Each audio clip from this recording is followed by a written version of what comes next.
धोनी की सीएसके ने गौतम गंभीर की केकेआर को 7 विकेट से बुरी तरह से हरा दिया है। और सीएसके ने फिर एक बार साबित कर दिया है कि वो केकेआर के सामने हमेशा बीसी रहेगी। पता नहीं गौतम गंभीर की केकेआर को सीएसके के सामने क्या हो जाता है।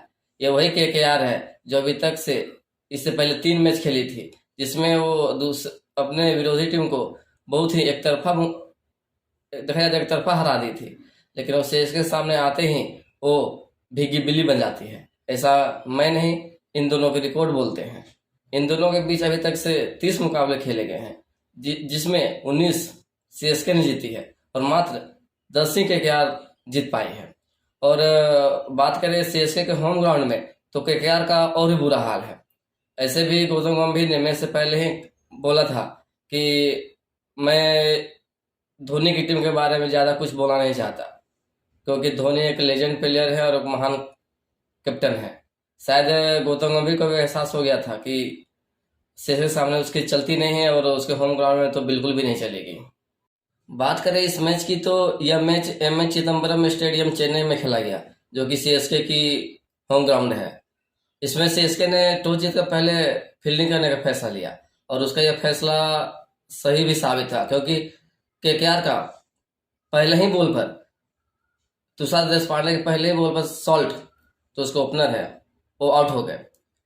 लेकिन उसके बाद केकेआर ने बहुत अच्छी तरह से पारी को आगे बढ़ाया और 6 ओवर में केकेआर ने 56 रन बना दिए थे 1 विकेट पर। लेकिन उसके बाद मतलब 7वें ओवर की पहली गेंद पर ही अंक्रिश रघुवंशी आउट हो गए और उसके बाद 85 पर 5 से होते हुए 20 ओवर पर केकेआर मात्र 135 रन नहीं बना सकी 9 विकेट पर। इसमें ना तो रिंकू सिंह चले, ना रसल, न वेंकटेश अय्यर, न श्रेयस अय्यर, न सॉल्ट, न नारायण। मतलब इसके जितने भी महारथी थे, एक तरह देखा जाए तो सब फ्लॉप ही हो गए। केकेआर की तरफ से श्रेयस अय्यर टॉप पे स्कोर रहे, जिन्होंने 32 बॉल पर मात्र 34 रन की पारी खेली, जिसमें उसके 3 चौके शामिल थे। और नारायण ने भी 20 बॉल पर 27 रन की पारी खेली, 3 चौके 2 छक्के। रसल 10, रिंकू सिंह 9। मतलब देखा जाए तो इसका कोई भी बल्लेबाज चला ही नहीं। बात करें सीएसके के बॉलिंग की, तो सीएसके की तरफ से जडेजा सबसे शानदार बॉलिंग की। उन्होंने 4 ओवर में मात्र 18 रन देकर 3 विकेट हासिल किए। उसके इस प्रदर्शन के कारण ही उन्हें मैन ऑफ द मैच के खिताब से नवाजा गया। तुषार देशपांडे ने भी 4 ओवर में 33 रन देकर 3 विकेट लिया। मुस्तफिजुर ने 4 ओवर में मात्र 22 रन दिए और उन्हें भी 2 विकेट प्राप्त हुआ। इस तरह से सीएसके केकेआर को बहुत ही कम स्कोर पर रोकने में कामयाब हो पाई। और जब जवाबी पारी खेलने उतरी सीएसके, तो सीएसके ने मैच को एकतरफा कर दिया और मात्र 17.4 ओवर में 3 विकेट पर 127 रन बनाकर यह मैच जीत लिया। इसमें और सीएसके की इस जीत में सबसे बड़ा योगदान उसके कैप्टन ऋतुराज गायकवाड़ का रहा, जिन्होंने नॉट आउट 58 बॉल पर 67 रन बनाए, जिसमें उसके 9 चौके शामिल थे। सीएसके की तरफ से डेविल मिचेल ने 25, दुबे ने 18 बॉल पर 28 रन, सचिन रविंद्र ने भी 15 रनों की पारी खेली। सीएसके का पहला विकेट 27 रन पर 3.2 ओवर में गिरा। ओवरऑल देखा जाए तो इनकी शुरुआत ठीक ठाक ही रही।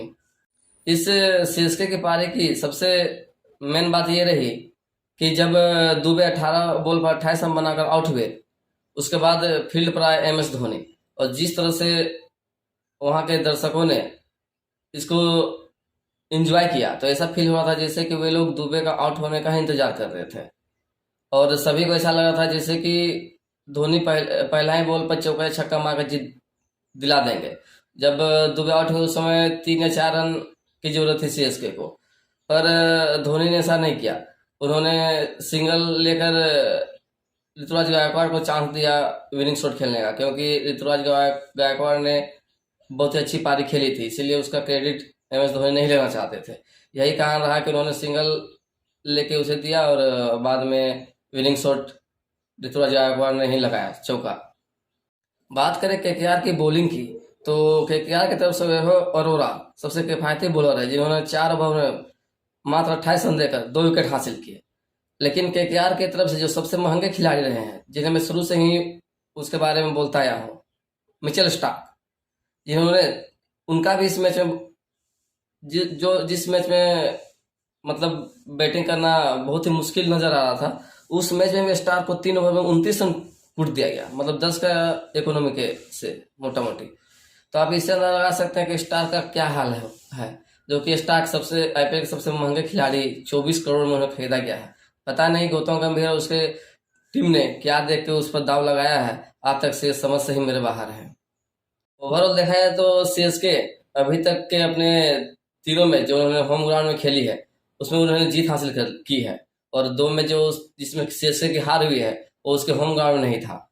और सीएसके की तरफ से गायकवाड़ दूसरे से कैप्टन बन गए हैं, जिन्होंने 50 या उससे ज्यादा का स्कोर बनाया हो।